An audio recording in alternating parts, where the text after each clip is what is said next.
नमस्कार, मी आरती. स्वागत आहे आपलं न्यूज मराठी 24/7 मध्ये. चला तर मग एक नजर टाकूयात आजच्या झटपट 24 बातम्यांवर. पिंपरीतील 29 बंगले जमीनदोस्त होणार. हरित लवादाचे पालिकेला आदेश. त्यामुळे 300 रहिवाशांवर बेघर होण्याची वेळ आली आहे. पंढरपूरला जाणाऱ्या वाहनांना आजपासून टोल माफी करण्यात आली आहे. विधान परिषद विरोधी पक्षनेते अंबादास दानवे यांच्या निलंबनाचा फेरविचार. दानवेंनी दिलगिरी व्यक्त केल्याने निलंबनाचा फेरविचार होण्याची शक्यता.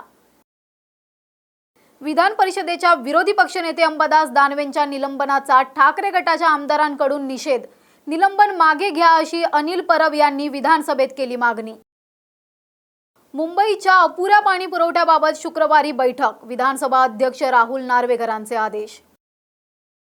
मनोज जरांगेंनी 23 जुलैपर्यंत वेळ दिली आहे. टिकणारा आरक्षण देण्यावर सरकार ठाम. मंत्री शंभूराज देसाईंची मागणी.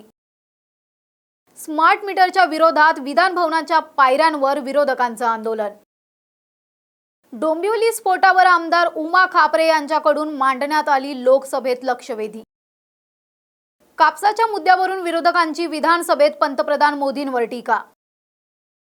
लाडकी बहीण योजनेसाठी महिलांकडून पैशांची मागणी होऊ नये असे निर्देश जिल्हाधिकाऱ्यांना दिले असल्याची मुख्यमंत्र्यांनी दिली माहिती.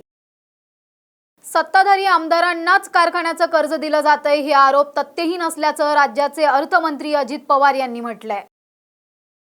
राष्ट्रवादी अजित पवार पक्ष विधानसभेच्या 85 जागा लढणार. आतापासूनच पक्ष सदस्यांना तयारीला लागण्याच्या अजित पवारांच्या सूचना. विधानसभा निवडणूक पुन्हा कधीच लढवणार नाही अशी महादेव जानकरांची घोषणा.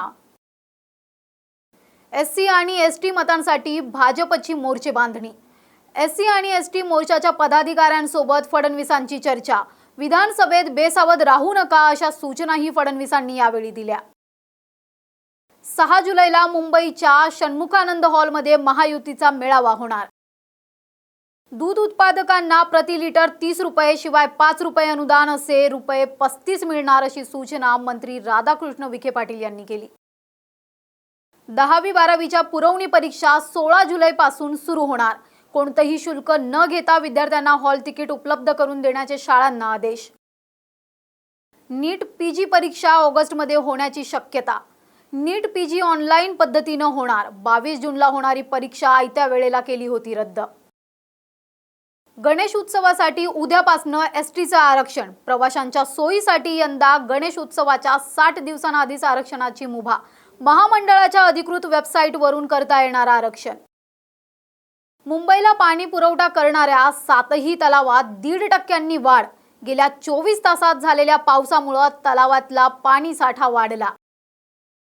यंदा 6 दिवसाआधीच मॉन्सूननं देश व्यापला तर आजपासून महाराष्ट्र, गोवा आणि गुजरातमध्ये मुसळधार पावसाचा हवामान खात्याचा अंदाज. विरोधी पक्षनेते अंबादास दानवेंच्या मुंबईतल्या घराबाहेर समर्थकांचं आंदोलन. निलंबन मागे घेण्याची केली मागणी. पोलिसांकडनं आंदोलकांची धरपकड. पालकमंत्री झाल्यापासून ठाणे जिल्ह्यात न फिरकल्यानं पालकमंत्री शंभूराज देसाईंच्या विरोधात शरद पवार गटाची बॅनरबाजी. पालकमंत्री शोधणाऱ्यांना गावठी कोंबडा आणि मासे दिले जातील अशा आशयाचे बॅनर लावण्यात आले. तर या होत्या आजच्या झटपट 24 बातम्या. अशाच अपडेटसाठी पाहत रहा न्यूज मराठी 24/7.